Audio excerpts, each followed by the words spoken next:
Tanggalin muna natin. Mali. Mas lalabas. So, buti hindi ka mahirap panin.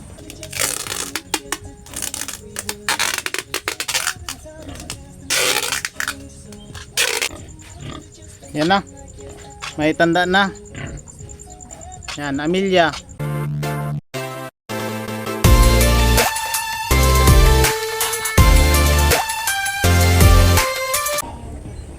Magandang umaga mga kamangyan. Medyo mainit na ngayon dito sa aming lugar. Wala na ring bagyo. Nakaraan ay ilang araw rin na tuloy-tuloy ang ulan dito sa aming lugar. Pero ngayon ay mainit na. Mayroon tayo ngayong inahin na naglalandi. Ito si Amelia. Bali 5 araw simula nang naiwalay ang kanyang anak. Pero ngayon ay pangatlong araw na ng kanyang paglalandi. Mabilis lang na naglandi itong si Amelia. Ano? Papakasta ka na. Yan, papabulugan natin dun kay Max. Yan si Max. Max.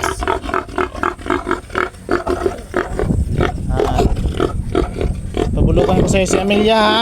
Galingan mo Max ha. Damihan mo ha.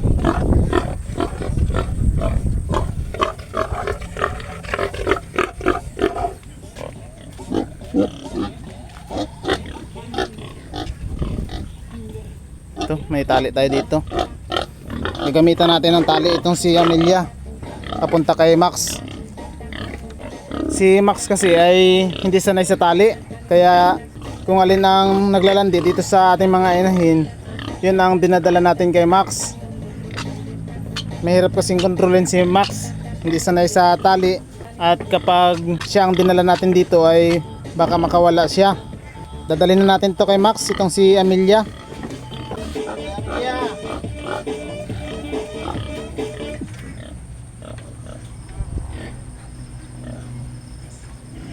Tali.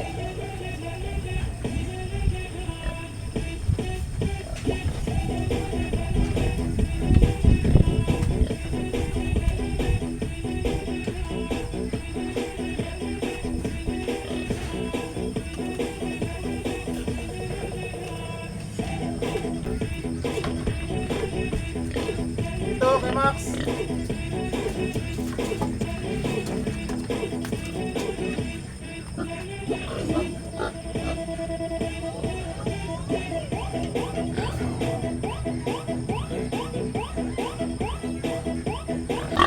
Yan, dinala na natin dito. Madali lang naman pasunodin ang ating mga inahing baboy kapag magpapabulog tayo. Kusa na lang sila pumupunta sa lalaking baboy natin.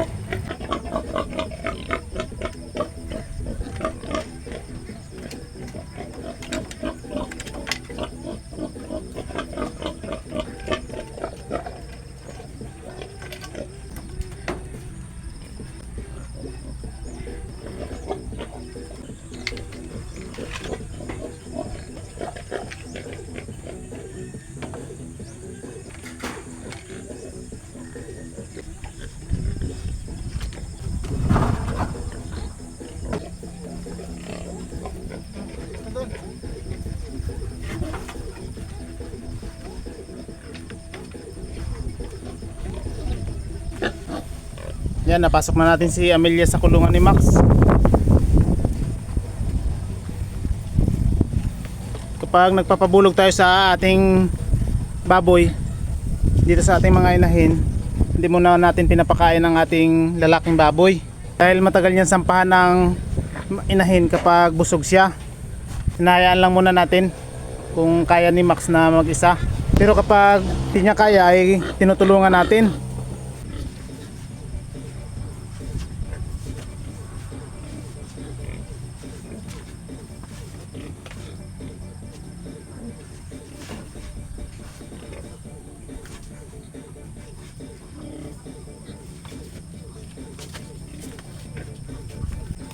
Yan, ganyan ang pagpapabulog sa ating inahin.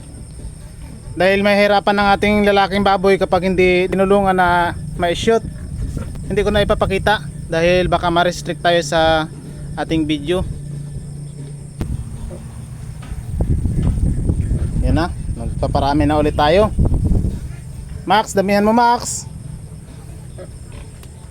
Yung ibang mga nag-aalaga ng baboy, kapag nagpapabulog dito sa atin, ang sinasabi nila medyo matagal daw maglandi ang kanilang inahing baboy. Dito sa aking mga alaga naman ay ang bilis lang. Ang ginagawa kasi natin, pagkatapos natin iiwalay ang kanilang biik, ay pinupurga natin ang ating alagang baboy.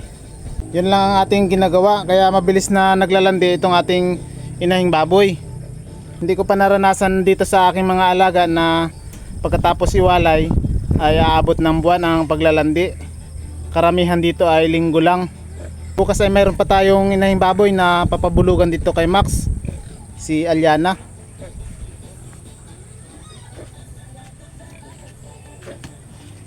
Yan ang palatandaan na naglalandi ang baboy, yung tumataas ang tainga ng babaeng baboy at tumatayo ang balahibo sa likod.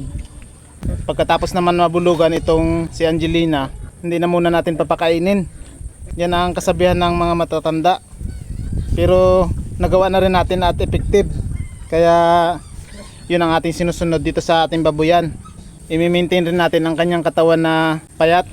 Konti lang muna ang ating papakainin. Pag na-sure na natin na buntis na itong ating inahing baboy, saka natin dadagdagan ang kanyang pagkain. Mas maganda talaga na kapag nag-alaga kayo ng baboy ay meron kayong lalaking baboy, lalo na sa panahon ngayon. Maraming mga nag-aalaga ng baboy na nag-iingat. Yung ibang mga nag-aalaga ng baboy na mayroong lalaki ay hindi tumatanggap ng papabulugan na inahing baboy dahil umiiwas sila sa ISF. Aanhin mo nga naman ang kita ng iyong lalaking baboy kung tatamaan ng sakit ang mga alagang baboy mo. Kaya ganun ang ginagawa ng ibang nag-aalaga ng baboy. Kaya yung ibang may inahing baboy at hindi nila mapabulugan ang kanilang inahing baboy ay binibenta na lang nila. Kaya importante sa pag-aalaga talaga na mayroon kang sariling lalaking baboy. Patapos na si Max.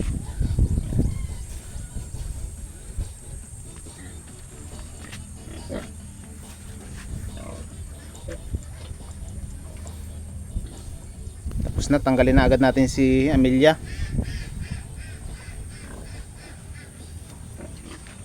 Tanggalin muna natin.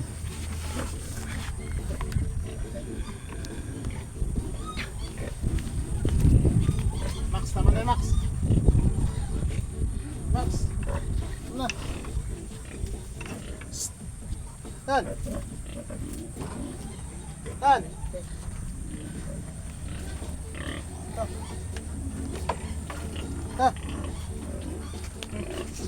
Hey, mas lalabas. So, buti hindi ka mahirap panin. Hindi ka mahirap palabasin. Yan, iatid na natin sa kulungan itong si Amelia.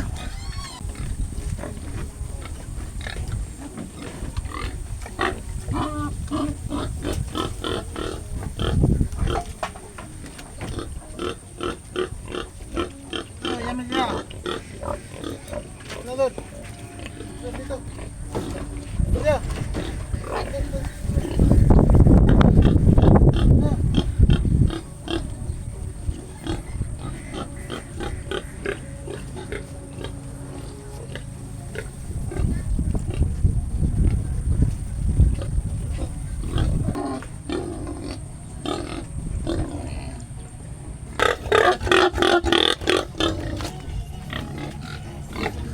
Yan, madali lang natin na ilagay dito si Amelia sa kanyang kulungan. Tanggalin muna natin yung tali.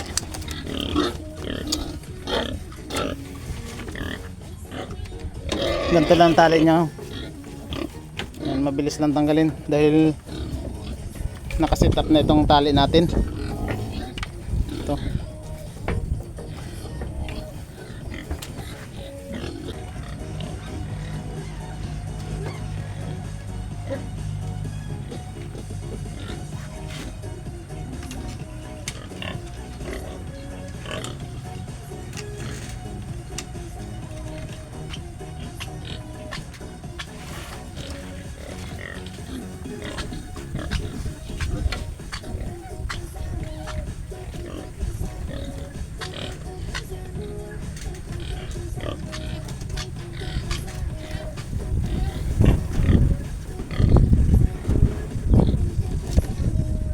ito yung dati niya.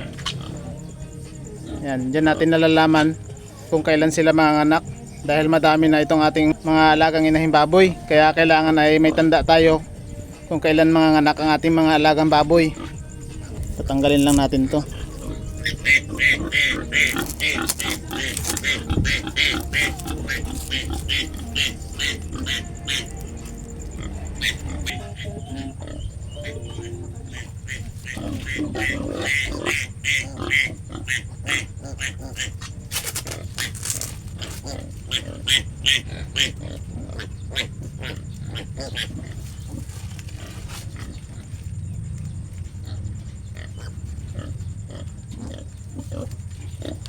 Yan, natanggal na natin. At ito ang ating ipapalit.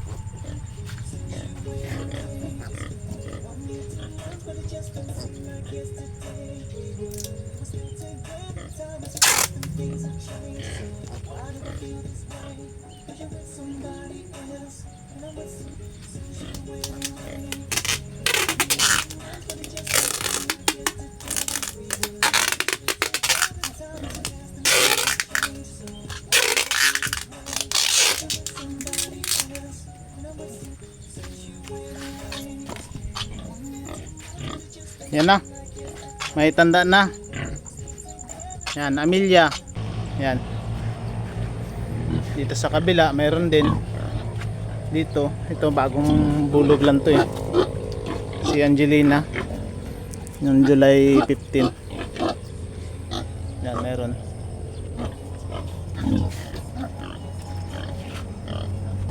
Dito rin sa kabila. Yan. Lapit na itong mga anak. Si Alison.